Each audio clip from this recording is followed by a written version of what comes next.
How important is VoD in your environment, Luke? Mark?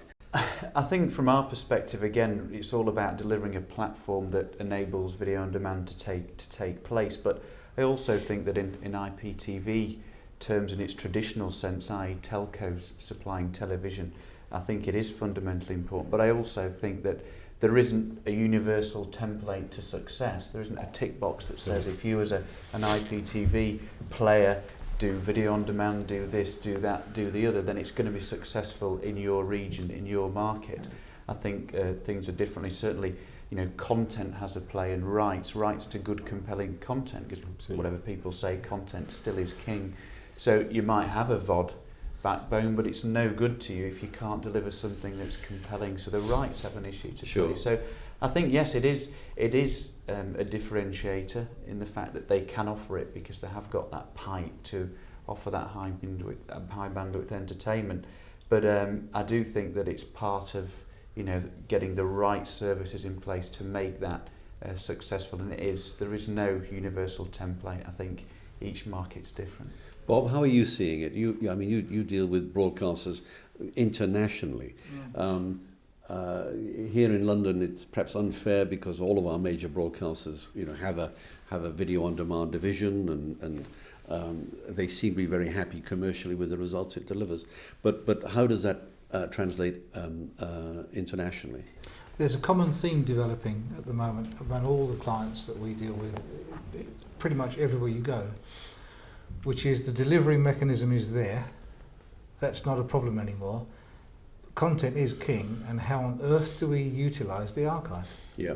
It's very easy and maybe commercialise the archive too. And is it even possible? Absolutely. So we're seeing a lot of people now who are beginning to worry about how to mine the archive, and what decisions to make. Some people are trying little experiments. They do a history documentary. Do you remember these programmes when they were out 10 years ago? If they get lots of feedback, which of course IPTV allows you to, you can measure what the audience think now in IPTV. And if you get lots of interest, it might be worth ingesting those series to see, because otherwise you're faced with an enormous problem. And it's not just a sort of volume of content problem, it's a standards of recorded media problem. So everybody we've spoken to so far is beginning to grapple with that issue. I know I can make the content available. I know I should. How on earth do I choose it? Yeah. So they're beginning to use some of these platforms and their websites to put little tasters out. Would you? It's a great idea. Yeah. We all remember Yes Minister, and I'm sure there's an enormous demand for it if it was available. Every broadcaster in every country has a similar key ace series. Soap operas are another one.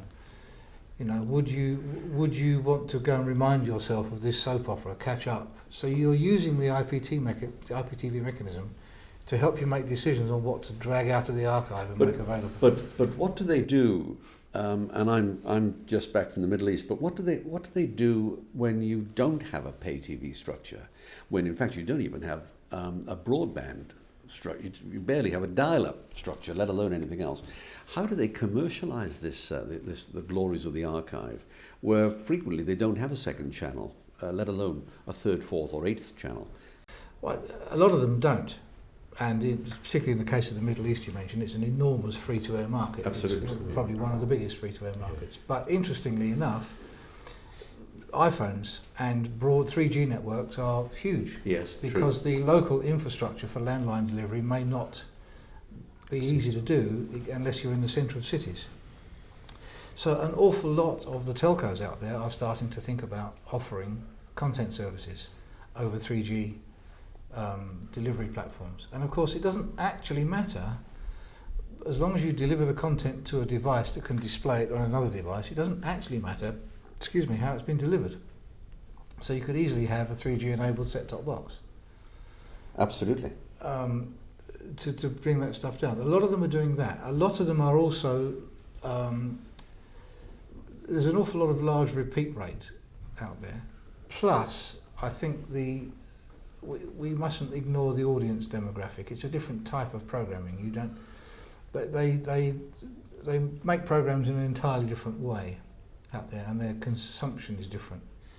But in the younger generations, it's huge. Yes. 3G delivery is huge. Yes.